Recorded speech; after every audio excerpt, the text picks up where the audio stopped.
I cannot tell a lie. This review will contain spoilers. The movie was directed by Patty Jenkins and written by Alan Heinberg, who himself has written some comic books, including Wonder Woman in the past. He also wrote one of my favorite comics, Young Avengers. Well, we finally did it, kids. We finally got a good movie in the DC Cinematic Universe. They've been slowly getting better. Man of Steel was just awful. B versus S was not really bad, but not really good either. There were things I liked about Suicide Squad, so we finally reached the point where we have a good movie. We've got a movie that's well written. The characters are full, complete people. They have an arc. They grow. It's not just the visual noise of the Zack Snyder films. No offense, Zack. My heart goes out to you for your recent tragedies.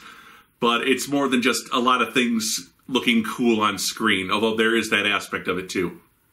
What I think helped is that it's a period piece, so having it set in World War I grounds it in a way that it's not grounded in the current continuity of the DC Cinematic Universe, because that's not really our world. It's like our world in a lot of ways, but it's different in more ways than it is similar.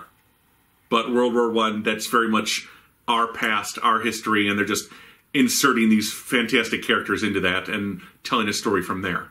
The acting all ranged from good to adequate. There was no bad acting in this. If any characters underperformed, I would really put that on the writing rather than the actor. Speaking of which, let's talk about the actors, starting with Gal Gadot, who played Diana. I know we as a people are evolving. We're moving past things like looks, and I should appreciate a woman for more than just her physical appearance. That said, damn! She looked good. She looked okay in B versus S, but BVS, I forget. But she looked just amazing on screen. There's sometimes you see people on the big screen, they look different from the little screen. Like, I've been watching Back to the Future on TV screens for years, but then I went with a friend to go see like a 20th anniversary rescreening in a movie theater, and I just saw Leia Thompson on the big screen as Marty's mother, and she just looked gorgeous. I'm like, wow, why didn't I notice this when she was on the smaller screen? I think Gal Gadot is kind of that way, just projected on the big screen. I mean, she was just gorgeous. She looked great as Diana, as Wonder Woman. She really looks the part. Let's get on to the acting. I know I'm making some people uncomfortable. But she acted the part well. When we see Diana in BVS, she's kind of jaded. She doesn't want anything to do with crime fighting anymore. But we rewind with this film, and we have a younger, more naive Diana Prince. And in that way, the war setting really works because, like many young men going into war, she's full of these good intentions and ideals, but the reality of war is going to change her and force her to grow up and confront all these, if not evils and maybe inequalities that she wasn't aware existed. She's had a very privileged, sheltered life. Mommy wouldn't let her train. That was about the only hardship she had, but she's grown up on Paradise Island where there is no war, where there is no hatred or violence or prejudice. Now, she comes and thinks, I'm just going to kill this god and everything's going to be great, just like where I'm from. And it's not that simple. And by confronting that it's not that simple, she grows up and learns what it means to be human, learns that every human is kind of responsible for their own choices. Then she becomes the hero we need. Then she understands that she can protect people, she can save their lives, but you can't control them. You can't control people. You can maybe inspire them or help create a world that generates, if you will, better people. Her innocence is only going to break her heart, and that's something Steve tries to warn her about, but at the same time, I don't think he really wants to be the one to kind of confront her and say it's not like that because he doesn't want to break that innocence. I am a bit surprised that they went with the DCNU origin for Diana, that she's the daughter of Zeus rather than, just created from clay. But even within the confines of the modern day DC Cinematic Universe, I guess it's easier to believe that she's the daughter of two physical creatures rather than brought to life from a piece of clay. I guess the people putting the story together believed it'd be easier for Diana to kill Ares if she was a god rather than just the byproduct of a god's magic. And incidentally, man, that twist, I saw that coming a mile away. That could not have been more obvious. Like, oh, you were created by the gods. Oh, the gods put the only weapon here on this island that could kill Ares. Oh, it's a sword. It's like, bullshit, it's Diana. But then that plays to Diana's naivety that she didn't get that, like I think everyone did. I really... Are you going to tell her? No, they're keeping a secret. It's Diana's the God Killer. Okay. There were a lot of fun moments with Gail where she played it very innocent and wide-eyed, first coming into man's world and not understanding the clothing and go, oh, a baby! Why are they hitting those horses? Stop. You know, the innocence shining through. And I think that's why Wonder Woman works so well as an origin film, in that we see that transformation from innocence to, okay, I get it now. This is what the world is, and this is what I have to be to affect it. And also, I'm going to give a tip of the imaginary hat to Lily Espel, who played young Diana, because she was great. She had just this wonderful enthusiasm running around, doing the karate like a little girl, you know. And a credit to her and the writers when she's doing that scene where she tries to bargain with her mom, you know, what if I promise not to use a sword? What if I promise not to get hurt? That's a very childlike thing. Let's bargain. I'll figure out a way to give you what you want so I can get what I want, you know. That was funny. Chris Pine as Steve Trevor gave a better performance than I was expecting, but still a lot of it was just young Captain Kirk. Yes, he's the charming guy who can flirt with the girls and make a witty wisecrack. That's pretty much the same performance as we've seen in the Star Trek films. Where I think he gave a better performance is when you see him interacting with Diana, where you see him kind of falling in love with her, when you see him also holding back, as I mentioned, not being the one to want to squash all this vigor and enthusiasm she has for man's world.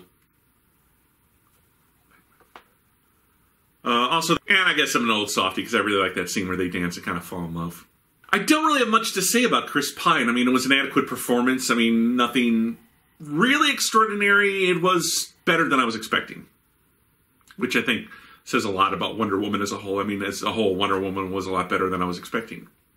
Perhaps my biggest problem was David Thewlis as Ares, and David Thewlis is a wonderful actor, but I look at him and I don't think Greek god of war.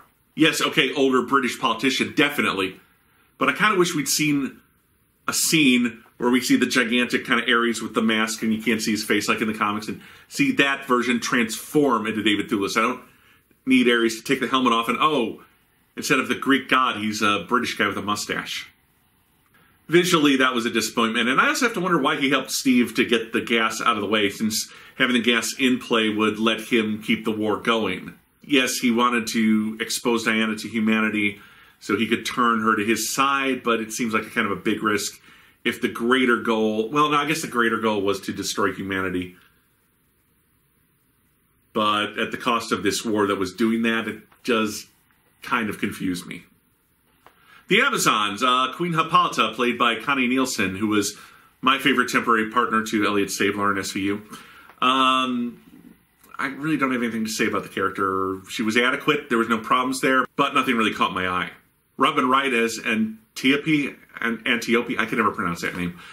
She at least was probably the most interesting of the Amazons besides Wonder Woman. She could see that Diana needed to be trained and kind of defied her own sister, the Queen. I understand why they made her the Queen's sister, too, because if she had just been a soldier, defying the Queen would have been unthinkable. But when it's family, and you can see that your family is making a mistake, then you have that kind of ultimate certainty in you when you confront them and say, you know, okay, yeah, I'm behind your back, but you screwed up, too. Face it, you screwed up. So that scene where she convinces her sister to let her train Diana was good. The death scene, hey, which inspires Diana to leave, at least that was interesting. You know, so she at least had something to do. A lot of the Amazons did not. Also, how many times can we... The Amazon fighting got old. How many times can we watch an Amazon flip over upside down in slow motion before it gets boring? Yeah, once or twice is cool. By like the fifth time, I was like, okay, I've seen it. Although the actual fight between the Amazons and the Germans was not bad. That slow motion thing was overdone. Let's talk about the supporting cast. Samir, Charlie, and the Chief, played by... I'm going to read this off of paper because I know I'm not going to say this right. Saeed Taghmaoui, Ewan Bremner, and Eugene Braverock. They were all kind of one-note characters, and yeah, they all had their moments, so that was good. Mostly when they're introduced to Diana, although Samir also had that funny moment with Chris Pine when they're sneaking into the German castle and he has to play the chauffeur. Again, all kind of one-note characters, but not bad acted, not even poorly written. They all had their moments. As far as supporting characters, they were okay. They're just... It wasn't their movie. I mean, I don't want to make it sound like I disliked them. I didn't dislike them. I thought they were good characters. Just, there's not a lot of meat there. I guess my big issue with the movie was the villains, because let's talk about Dr. Poison, played by Elena Anaya. This was a really interesting character with that quarter face mask. This desire to create these horrible poisons. Like, why? Why would that be your goal in life? Coming up with, yes, she was being influenced by Ares partially, but I felt like there was a lot that could have been done with Dr. Poison. They didn't really do as much as I would have liked. I would have liked to see more of the character, have her be more of the obvious villain. But again, that was kind of the point of using World War I. There was no obvious villain. You just see two kind of equally matched sides clashing against each other, killing each other, and it's a tragedy. With World War II, yeah, there's an obvious villain. Who said who? Get out. But here it's more gray, and that gives Diana more pause to try and understand what's going on here. She doesn't get why these two sides are fighting. In World War II, yes, there's a real reason why they're fighting, the Nazis. Well, you've met them. I think my favorite moment with Dr. Poison was when Trevor kind of tries to seduce her, and you can see it working for a moment. There's that kind of vanity, that need for vanity that she has, but then it's kind of broken when she scoffs at him because he's distracted by Diana. I really wish they'd done more with her, because I felt like that was a very interesting character, and I was left wanting more. Thematically, this reminded me a lot of Captain America: The First Avenger, because they're both origin stories set during a world war. Although in Captain America, that got bogged down with larger-than-life villains and big super weapons. And here with Wonder Woman, it's one mission. We have to take this gas off the field, or the peace that we're working towards is not going to happen. And in both movies, the characters do a lot of growing up. But with Captain America, then you jump right into the Avengers. With Wonder Woman, there's still a lot more stories that you can tell. Although I suspect if they do a sequel, and good lord, why wouldn't they, that it'll be set in the present. Admit it. You wanted the 70s Wonder Woman music to play over the end credits. Da, da, da, da. As for me, did I like this movie? Yes. Do I think it's the best of the DC cinematic movies ever? Yes. Was I completely head over heels gaga for it? No. There were some problems with the villains, I think, mostly, and the Amazons could have been maybe a little more fleshed out. But ultimately, yes, this is a very good film. I enjoyed it. Little girls are going to love it, and I think that's great. Go see it. So for my part, this is a good film. Go see it. You're really going to like it. You might even love it. Some of the people I saw it with loved it. I really liked it. I didn't love it, but I really liked it. And I'd probably give it about 3.5 out of 5 stars. So this is easily the best DC film yet. Gal Gadot, you're not going to be able to take your eyes off her when she's on screen, and this is the Wonder Woman movie that many people have been waiting their whole lives for. I'll see you back here for Spider-Man Homecoming. Until then, this is Comic Book Issues, and I'm your host, The Last Angry Geek.